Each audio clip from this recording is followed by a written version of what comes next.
If you've ever sat in traffic, drained from work, wondering is this really it, you are not alone. More and more Americans are realizing that the life they were sold does not have to be the only option. We're talking about endless bills, burnout, and no time to live and enjoy. There are 195 countries in the world, and some of them are offering everything you're missing in the United States. We're talking about things like safety, peace, affordability, connection, and a slower and saner pace of life. But with so many choices, it's super easy to feel stuck and overwhelmed. In this video, I'll show you how to cut through the noise and help you figure out exactly where to move abroad as an American. Together, we'll help you figure out where to move abroad based on who you are, what you value, and how you actually want to live. Because after all, this isn't just about relocation, this is about reinvention. So the first thing that you want to ask yourself is not where, but what kind of life do you want? This is a bit of a mindset shift, but it's really important to know that you're not just picking a location, you're picking a location and also a lifestyle. And with that being said, let's get into our first tip on where to move abroad as an American. And this one has everything to do with cost of living. So I think the most important question you can ask yourself in regards to cost of living is if you can afford a 1-bedroom apartment to rent, if you can afford food, if you can afford healthcare, and if you could afford a social life. All of this ideally without stress. Knowing the cost of living in this new location will help so much with budgeting. Now's not the time to guess or assume. It's really important to know numbers because this will help your finances tremendously. Two resources I really like in regards to moving abroad and cost of living are numbeo.com and Expatistan. And in case you've never heard of these resources, I'll tell you a little bit about them. Numbeo is the world's largest cost of living database, and Expatistan is a cost of living calculator. These two resources will be of great help to compare daily costs, and they are also free. I will link them in the YouTube video description in case you're interested in checking that out. I personally think nothing beats real life experience, so if you want to see actual numbers, I highly recommend to do a staycation in this new country that you want to move abroad to. The next thing you need to consider on where to move abroad as an American is all about safety and stability. And when I mention this, I really emphasize that you do not want to just Google crime rates. You want to look at things like political stability, healthcare infrastructure, and emergency responders. This is of course thinking the absolute worst, but God forbid something happens and you have a medical emergency. What are the ambulances like? Will they be able to pick you up in an urgent matter, in an urgent time? These are things that you definitely want to ask yourself in regards to safety and stability. Another good question to ask yourself if you like going out a lot is what's it like returning home late at night? Maybe you're going out to the club and you return back at 4 a.m. Is that safe for a female? You need to look into things like that because safety is very important and you do not want to be moving anywhere that's unsafe. And here are some resources for you to assess safety in this new country that you might possibly move to. First and foremost, you have the U.S. Department of State. These are travel advisories that offer information on potential risk and dangers in other countries. Next, you have the Global Peace Index. This is also known as GPI, and this provides a comprehensive assessment of the country's level of peace and security. Next, you have Global Organized Crime Index, also known as GOC. GOC measures the influence of organized crime in a country. The next resource you can look at is the country's homicide rate. The reason for this is because unlike other crimes, murders are always reported. As a result, many people think that if you're looking at a country's safety, you should look at homicide rates versus crime rates, since murders are usually always reported. And lastly, you have US News and World Reports and the Global Finance magazine that publishes safety rankings. And it goes without saying, don't ever play with your safety. Safety first. Our next tip on where to move abroad as an American has everything to do with transportation. In the United States, most Americans are definitely used to their cars, but abroad, you most likely won't even need one. Things to ask yourself if you even want to drive in this new country is, what would it look like transferring your American license to this new country?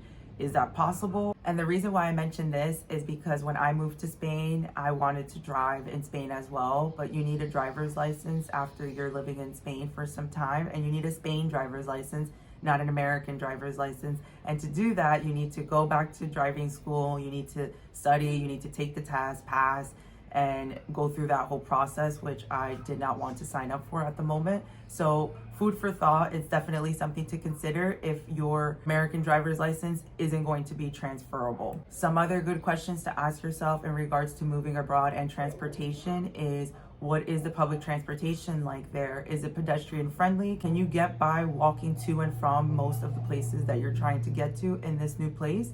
Or do you need to take a bus? Do you need to take a metro? You need to figure out the type of transportation in this new place. And lastly, you should ask yourself if Uber and other car service apps work in this new place that you're trying to move abroad to.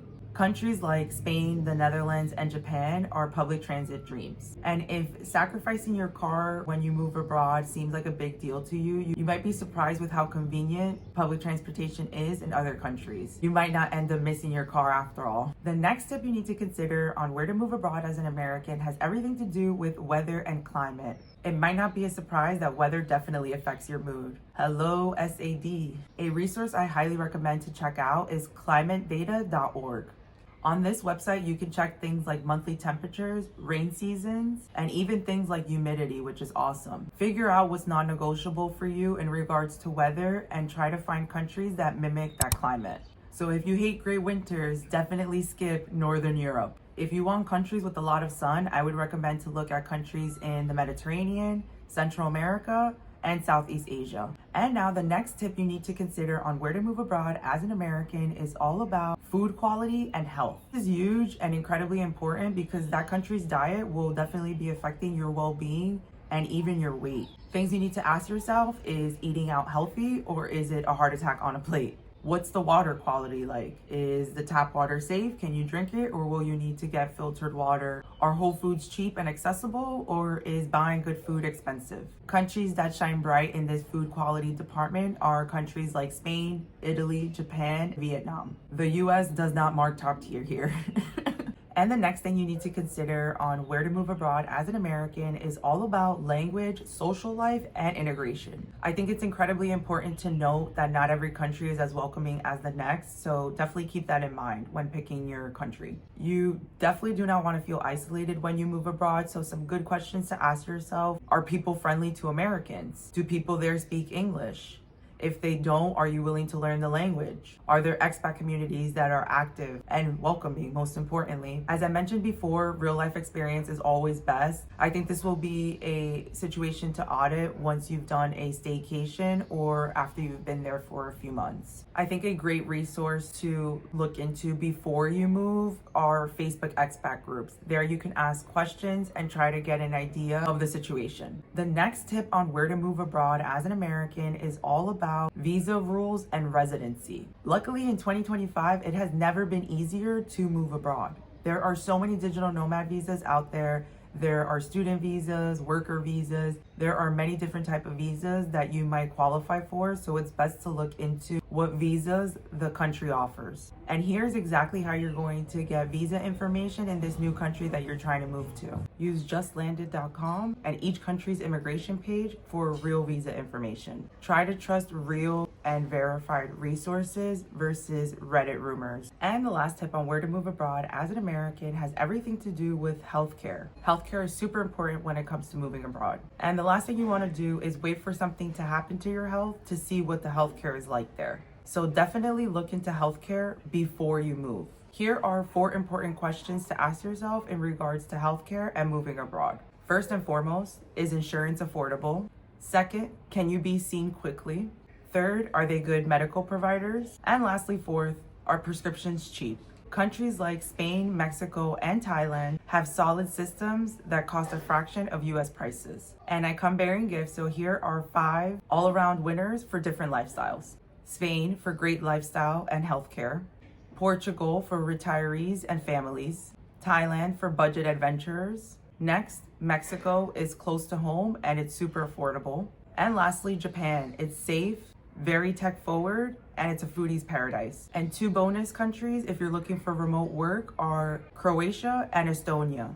They both have digital nomad programs. And lastly, here's a pro tip. If you are a digital nomad, it's very important that you have reliable internet connection. Be sure to use resources like speedtest.net. This website tests the city's internet speeds before you commit. It's super resourceful and helpful because the last thing you want to do as a digital nomad is move abroad somewhere where you don't have reliable power or reliable internet connection. So definitely be sure to check that resource out. And before you go, I would love to give you some action steps. Here's what to do today. List your 3 top must-haves when it comes to moving abroad. Is that affordability, weather, and safety for you? Next, I would go on Facebook and join 2 expat groups per country. Third, I would go to nomadlist.com and then filter by your needs. Next, I would start a travel budget based on real expenses.